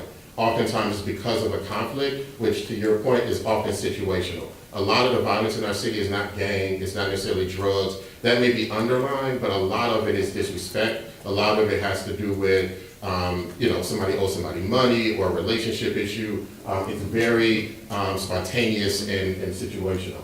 And so in terms of their outreach and building relationships and hearing from the street what's happening, they're able to get ahead of things. And then sometimes if they can't reach somebody in the street, they often are more receptive when they're on that trauma bed. And they're more receptive to the message about maybe I do need to change my life and I'm willing to accept that help. So that's all the individual behavior change stuff at the top in terms of getting them connected to education, employment, mental health services and supports. And then at the bottom, a lot of community outreach, public education campaigns, partnerships with community-based organizations. Basically, whenever there's a shooting within 48 hours, they're on that block, they're going door to door. They may hold an event for the kids in the neighborhood to try to denormalize. Because the worst thing that can happen is a body drops in the neighborhood, and the kids wake up in the morning and go to school, and the silence is deafening. That normalizes violence, and they believe that, and a lot of young people say, well, I gotta carry a gun because the perception is that everybody has guns. And so again, we have to unpack that. Next slide. So this is, in terms of the funding, so we have support from the city of Milwaukee, Beta Philanthropies, Google.org, and several family foundations. I just highlighted one for this program. And to get to, right now we have 4 sites. To get to 4 sites, it would basically end up being about $2.2 million a year. And I wanted to just illustrate this, so when we talk about this funding, what it would go for, this is an example of what this would take. And mind you, the stories that I've told is just one site of 10 individuals in one neighborhood in the city. So the return on investment in terms of prevention is clear. The next area I want to talk about briefly is goal number 2 of the blueprint, which I think underscores what you spoke about in terms of restorative justice and healing. One of the things that